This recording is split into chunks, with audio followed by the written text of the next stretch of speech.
Hey guys, Alex from MarketWise Asia. Thank you for watching this video over here. So I hope you guys had a very good long weekend. So Friday was the presidential election in Singapore. So I did not do my usual live stream over here. And in fact, today as I'm doing this video on the 4th of September, in the US, it is actually the Labor Day in the United States. So the US market is going to close today. It is going to open. Okay, so I'm just going to share with you my market outlook in this video. As I promised, I'll share with you what I see in the market right now, as I didn't do my usual Facebook Live last Friday over here. So before I kickstart this session, just a usual disclaimer. First, whatever I share in this video is just for education purpose, not a recommendation to tell you what to buy or what to sell. So please do your own due diligence over here. Okay, so the chart that you are seeing right now, it is actually the S&P 500 futures over here. Okay, so for the past week, okay, the market has been actually very bullish. Okay, if you remember what I said, I think 2 weeks ago, I mentioned that, post Jackson Hole event, there's a high tendency that the market continue to grind higher. So we can see from the chart that, post Jackson Hole event, the market actually grinded higher and rarely higher over here. But I also mentioned that, previously that, it's historically September, it is a bearish month over here. So if you look at this seasonal chart over here, as I mentioned previously that September typically after the mid of August, there's a market tendency to go down lower over here. But price action wise, we are actually seeing that the market is actually pretty bullish, okay, at least for the start of September over here. So why do I say that? Okay, first of all, you can see that the market right now is actually above the central pivot range. Okay, this month September, we just started. September is a new month, so we do have a new central pivot range over here. So you can see that over the green dotted line, this is the central pivot range, okay, the central pivot range, okay, because the month just started. So the dotted line is just a bit small over here. But just to zoom in over here, you can see that right now, September, we are above the central pivot range over here. So can you see that prior to that, last month also, when price has broken below the central pivot range, okay, is acting as a resistance level. When price retests the CPR again, it is acting as a resistance level again. And just to let you know, if we put the anchor VWAP, which is also another indicator, volume indicator over here at the swing high over here, we can see that right now price is also above the central, above the VWAP. So it is also near the central pivot range. So all in all, we can see that September right now price is above the central pivot range. It is also above the anchor VWAP. Okay, this is just the S&P 500. If you look at the Nasdaq, okay, we are also above the central pivot range.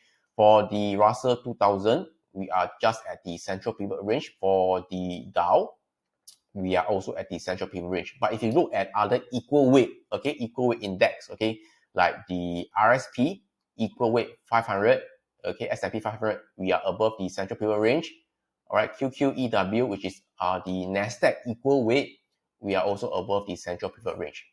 IJR, which is the mid cap, we are also above the central pivot range. IJR, which is the small cap, we are also above the central pivot range. And if you look at the equal weight Russell 1000, basically is the S&P 500 plus another 500 stocks. Total is 1000 stocks, but they are all equal weighted. We can see that it is also above the central pivot range. So all in all, the market, the price action is showing a bullish sign. So how do you reconcile the fact that price action is bullish, but the seasonals is telling you that it is bearish? Okay, this is where we're going to come in with some data over here.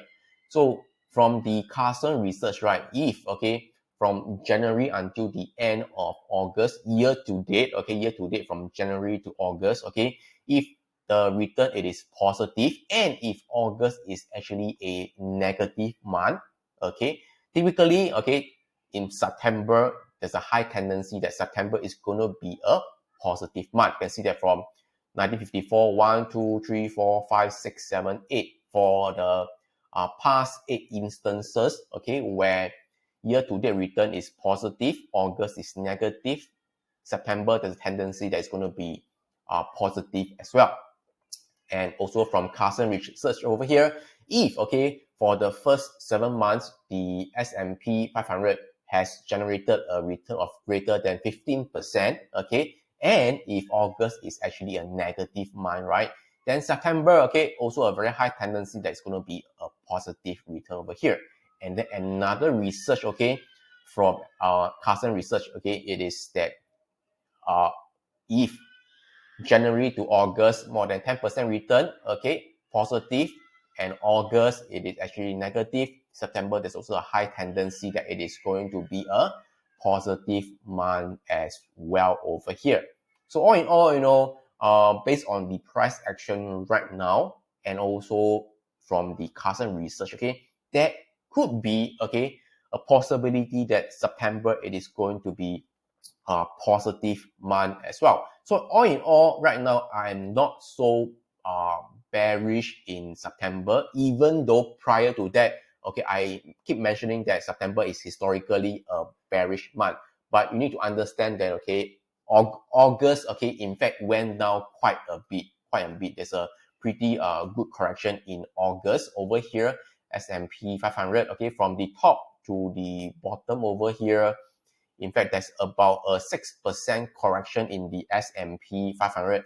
And for the NASDAQ, okay, the correction, it is actually about 10%, 9 point something percent from the top to the bottom, about 10%. So it was a good correction because August was a very bearish month over here, a good correction.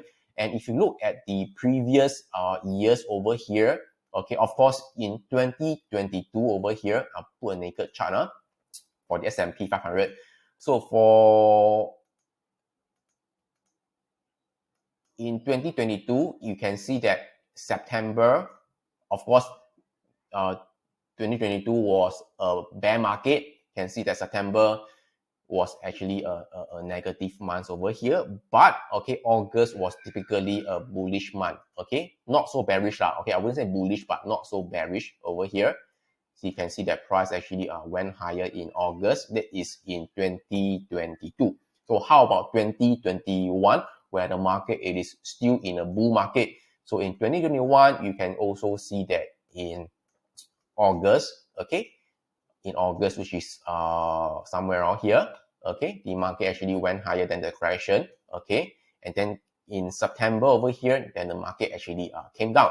So all in all, August was not a very bearish month in 2021, and then September, there came the correction. How about in 2020, during the COVID year over here?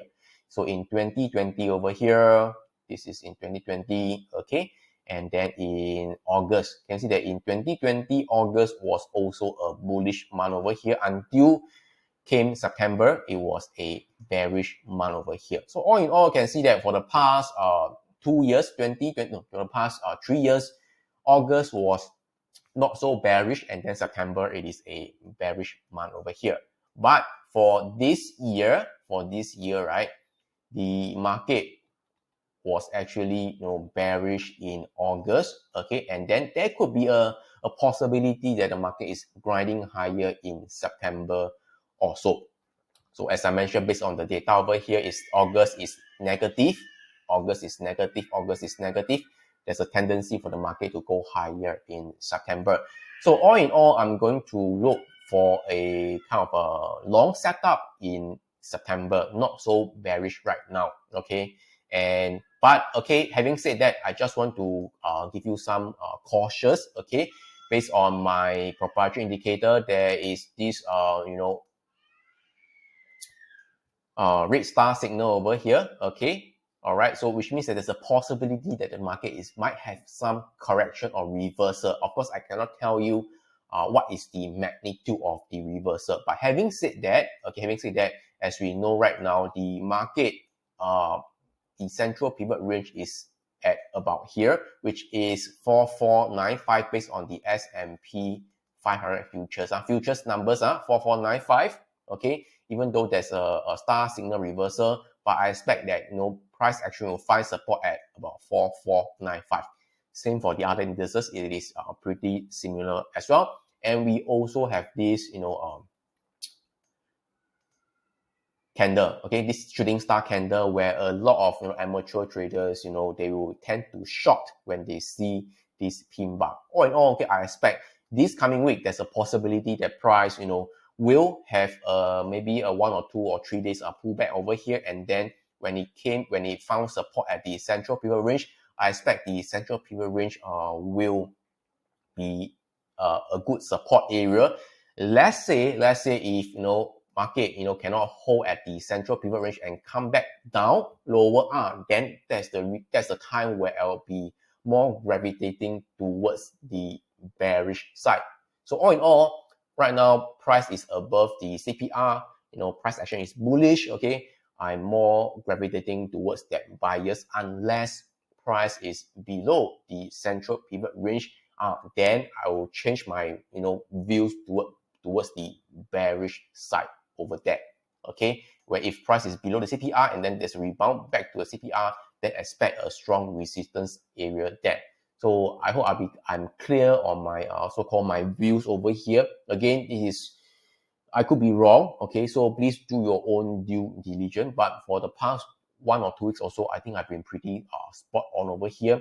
If I mentioned to my seasonal vantage insiders that I'm looking to go long, okay, post Jackson Hole event, and the market in fact actually went higher. Okay, so right now I'm watching this market right now, see whether the price action can hold at the central pivot range for this week. And all in all, based on the data by Carson Research, so there's a possibility that the September could be a positive month. So if the market can hold at the CPR, my bias is towards the long side. I'm looking for opportunity to go long instead. Okay, so I hope you find value in this video. If you're watching this on YouTube, okay, please like and also subscribe to our channel. And once again, thank you so much. I will see you guys again in the next video.